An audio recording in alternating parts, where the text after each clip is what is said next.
ليه اغلب الرجاله بتكره الخساره اكتر من الوجع بكتير؟ تخيل معايا كده ان انت ماشي في شارع كل الناس اللي فيه تعرفك، واختلفت مع واحد واتخانقتوا مع بعض فضربتوا في بعض وقام هو مسكك ضربك، يعني رنك علقه من الاخر. تفتكر بعد ما تقوم بالسلامه وجعك الجسدي هيكون اهون عليك ولا الوجع النفسي؟ اكيد الجسدي طبعا، حتى لو اتعورت قد ايه، لو اتكسر عظمك. في الاول وفي الاخر الجروح بتلئم والعظم بيخف، لكن الوجع النفسي بتاع الاهانه ممكن ما يروحش خالص. ده هو السبب الرئيسي اللي الرجاله بتكره فيه الخساره. الالام الجسديه بتخف وبتروح بعد ايام، يمكن اسابيع ويمكن شهور، لكن الخساره ممكن مخك يفضل يكررها لك ويفكرك بيها لبقيه العمر كله. لو عايزين نفهم ليه احنا كرجاله بنفكر كده، محتاجين ان احنا نفهم ان الموضوع مش مجرد مشاعر احنا بنمر بيها او افكار صغيره وخلاص، لكن المشكله كمان ان الموضوع محفور في اذهاننا من قديم الازل. لو رجعنا بالزمن كده لوقت اللي احنا كنا فيه قبائل وشعوب متفرقه عن بعض، انك تتوجع او تتعور او حاجه زي كده ده شيء بسيط، يعني تقدر تستحمله وتصبر عليه وتخف. لكن انك تتهان او تخسر قدام القبيله بتاعتك،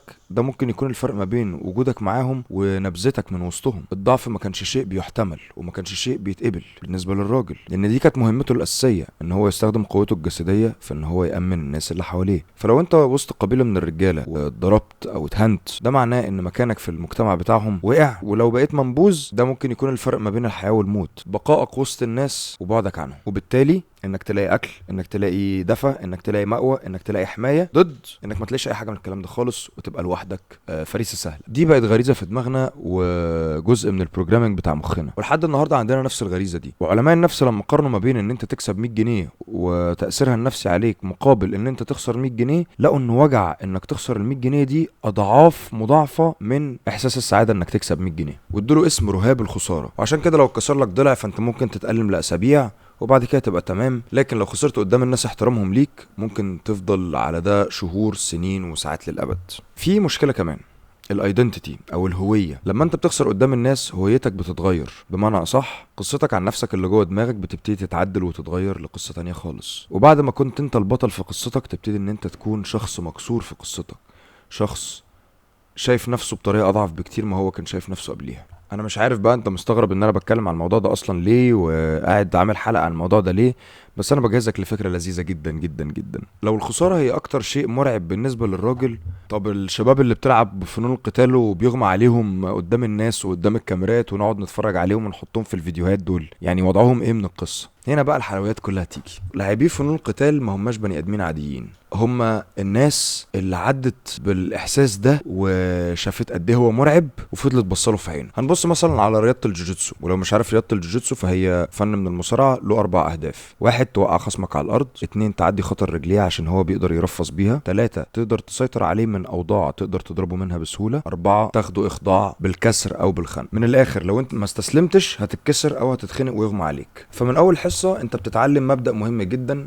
المبدأ ده هو ان انت تستسلم لما تلاقي نفسك في وضع مفيش منه خروج، لما تلاقي نفسك خسرت. وده بيبتدي ان هو يعمل ريبروجرامينج او اعادة برمجة لمخك ان هو ما يشوفش الخسارة على اساس انها شيء سيء وخلاص، لان اغلب الناس اللي قادرة تكسبك دول مروا بالتجربة نفسها واستمروا بعدها. فانت بتبص للموضوع بطريقة اللي هو انا عارف ان انا بخسر دلوقتي، ولكن انا بعد كده هبقى بخسر اقل من كده شويه، انا بعد كده هقدر ان انا اكسب انا كمان. وده بالتدريج بيبتدي ان هو يغير تفكيرك كنظرة للحياة عامة، ومن هنا هتبتدي ان انت تستخدم الخسارة كوسيلة تقربك من المكسب. لان خلينا واقعيين، طبيعي جدا ان احنا نخسر. احنا ما بقيناش في قبائل صغيرة فيها 5 6 رجالة شباب والباقيين عواجيز. المنافسة بقت شرسة ما بين كل الاعمار، وما بقتش معتمدة على الصحة، بقت معتمدة على الذكاء. وعشان تقدر تنافس في عالم زي ده، سواء في شغلانة، في رياضة، في اي حاجة في الدنيا، محتاج ان انت تتقبل مبدأ زي مبدأ ان انا هخسر شوية بس قدام لازم تبص لان انت هتكسب. الخسارة دي ما بقتش معناها حياة وموت زي زمان، لكن هي جزء ومرحلة طبيعية جدا من حياتنا